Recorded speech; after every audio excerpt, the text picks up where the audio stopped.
Keturunan Abraham dari Ketura. Abraham mengambil pula seorang istri, namanya Ketura. Perempuan itu melahirkan baginya Simran, Yoksan, Medan, Midian, Isbak, dan Suah. Yoksan mempunyai anak Sheba dan Dedan. Keturunan Dedan ialah orang Asyur, orang Letus, dan orang Leum. Anak-anak Midian ialah Eva, Efer, Henok, Abida, dan Eldaa. Itulah semuanya keturunan Ketura. Abraham memberikan segala harta miliknya kepada Ishak, tetapi kepada anak-anaknya yang diperolehnya dari kudik-kudiknya, ia menghadiahkan pemberian. Kemudian pada waktu ia masih hidup, ia menyuruh mereka pergi dari hadapan Ishak, anaknya, ke sebelah timur, ke tanah timur. Abraham meninggal dan dikuburkan. Abraham mencapai umur 175 tahun, lalu mengembuskan nafas terakhir. Ia meninggal pada waktu telah putih rambutnya, tua dan penuh umurnya. Ia dikumpulkan kepada kaum leluhurnya. Anak-anaknya, Ishak dan Ismail, menguburkan dia dalam gua Makpelah di ladang Efron bin Sohar, orang Het, ladang yang terletak di sebelah timur Mamre, yang telah dibeli Abraham dari Bani Het. Di sanalah Abraham dan Sarah istrinya dikuburkan. Setelah kematian Abraham, Allah memberkati Ishak, anaknya. Ishak menetap dekat sumur Lahai-Rof. Keturunan Ismail. Inilah keturunan Ismail, anak Abraham, yang telah dilahirkan baginya oleh Hagar, perempuan Mesir, hamba Sarah. Inilah nama anak-anak Ismail, disebutkan menurut urutan kelahirannya. Nebayot, anak sulung Ismail, selanjutnya Kedar, Adbeel, Mibsam, Misma, Duma, Masa, Hadad, Tema, Yetur, Nafis, dan Ketma. Itulah anak-anak Ismail, dan itulah nama-nama mereka menurut kampung mereka dan menurut perkemahan mereka. 12 kepala suku, masing-masing dengan sukunya. Umur Ismail ialah 137 tahun.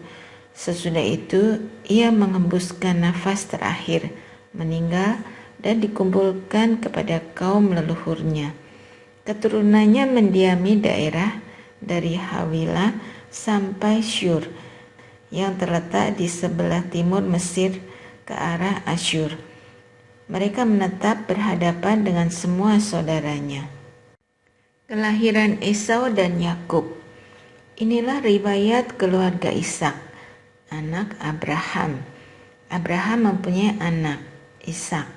Ishak berumur 40 tahun ketika Ribka, anak Betuel, orang Aram dari Padan Aram, saudara perempuan Laban, orang Aram itu, diambilnya menjadi istrinya.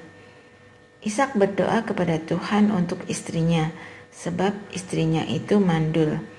Tuhan mengabulkan doanya, sehingga Ribka istrinya itu mengandung. Tetapi anak-anak di dalam rahimnya saling melawan, dan ia berkata, "Jika demikian, mengapa hal ini kualami?"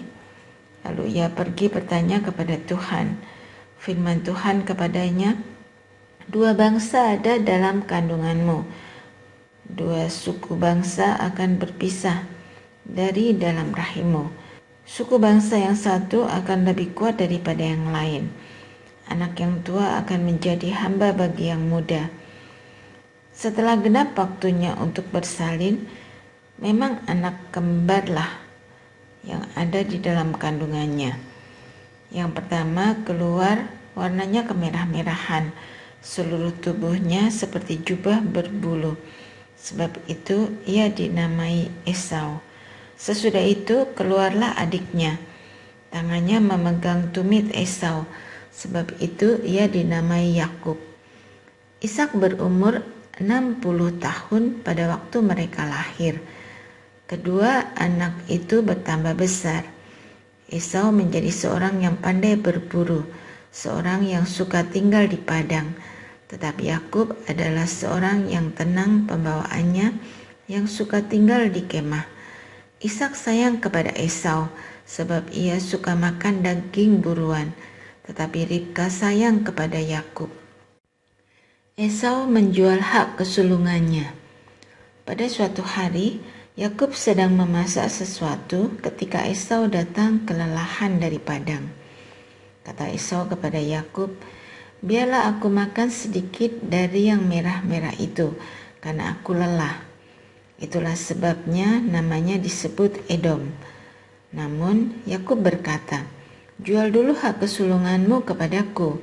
Saud Esau, "Lihat, aku nyaris mati. Apa gunanya hak kesulungan itu bagiku?" Kata Yakub, "Bersumpahlah dulu kepadaku."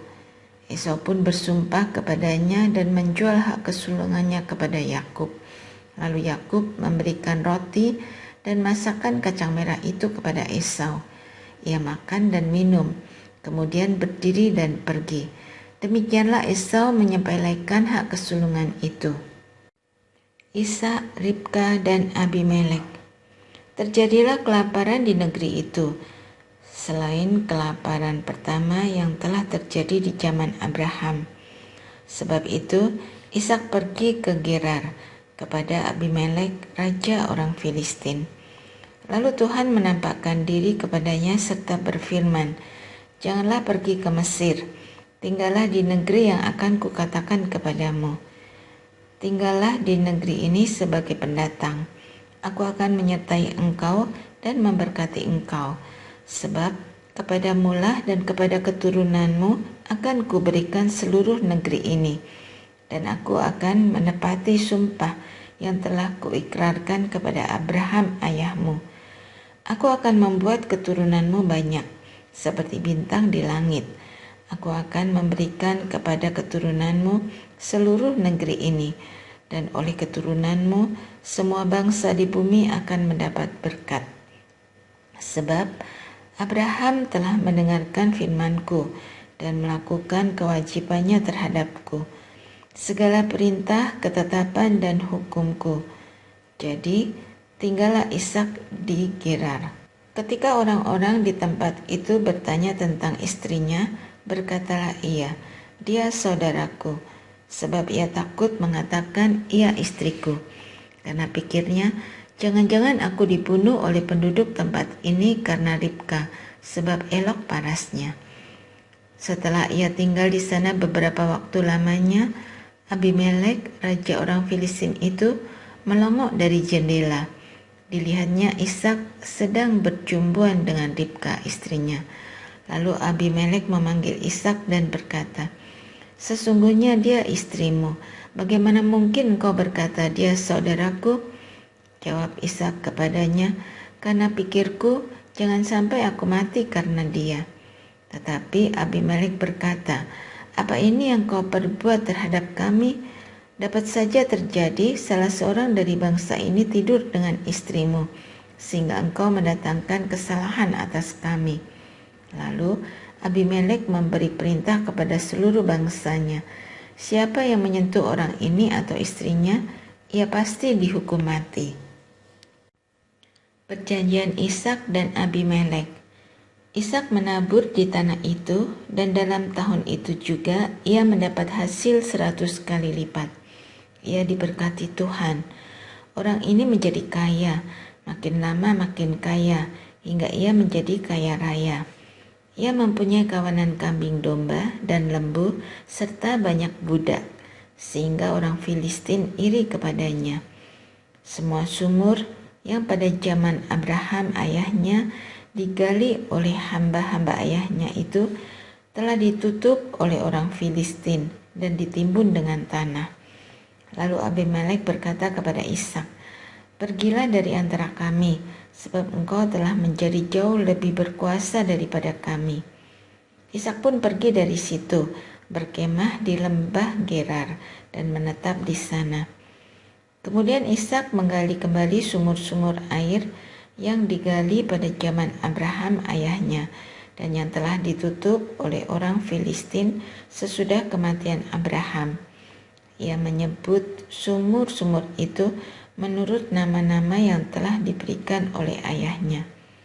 Ketika hamba-hamba Ishak menggali di lembah itu, mereka menemukan di situ mata air yang masih hidup. Para gembala Gerar lalu bertengkar dengan para gembala Ishak. Kata mereka, air ini milik kami. Ishak menamai sumur itu Esek karena mereka bertengkar dengan dia. Kemudian mereka menggali sumur lain dan orang-orang itu bertengkar juga tentang sumur itu. Ishak menamai sumur itu Sitna. Ia pindah dari situ dan menggali sumur yang lain. Tetapi tentang sumur ini mereka tidak bertengkar. Sumur ini dinamainya Rehobot dan ia berkata, sekarang Tuhan telah memberikan keleluasaan kepada kita sehingga kita dapat beranak cucu di negeri ini. Dari sana ia pergi ke Betsheba. Pada malam itu Tuhan menampakkan diri kepadanya serta berfirman, Akulah Allah Abraham ayahmu, jangan takut, sebab aku menyertai engkau. Aku akan memberkati engkau dan membuat keturunanmu banyak, karena hambaku Abraham. Lalu di situ Ishak mendirikan mezbah dan memanggil nama Tuhan. Ia memasang kemahnya di situ, dan disitulah hamba-hambanya menggali sumur. Datanglah Abimelek dari Gerar kepada Ishak bersama Ahuzat sahabatnya dan Pikol kepala pasukannya. Tetapi Ishak berkata kepada mereka, mengapa kamu datang kepadaku? Bukankah kamu membenci aku dan telah menyuruh aku pergi darimu? Jawab mereka, kami telah melihat sendiri bahwa Tuhan menyertai engkau. Sebab itu kami berkata, baiklah kita mengadakan sumpah setia di antara kita, antara kami dan engkau. Baiklah kami mengikat perjanjian dengan engkau. Engkau tidak akan berbuat jahat kepada kami, seperti kami tidak mengganggu engkau. Seperti kami melakukan hanya yang baik kepadamu dan membiarkan engkau pergi dengan damai. Sekarang engkaulah yang diberkati Tuhan. Kemudian Ishak mengadakan perjamuan bagi mereka. Mereka makan dan minum. Keesokan harinya pagi-pagi mereka saling bersumpah. Kemudian Ishak melepas mereka pergi dan mereka meninggalkan dia dengan damai. Pada hari itu, hamba-hamba Ishak datang memberitahukan kepadanya tentang sumur yang telah mereka gali, serta berkata kepadanya, kami telah mendapat air. Lalu ia menamai sumur itu Sheba. Sebab itu nama kota itu Beersheba sampai sekarang. Esau dan kedua istrinya. Ketika Esau telah berumur 40 tahun, ia memperistri Yudit, anak Beeri orang Het, juga Basmat, anak Elon orang Het. Kedua perempuan itu menimbulkan kepedihan hati bagi Ishak dan Ribka.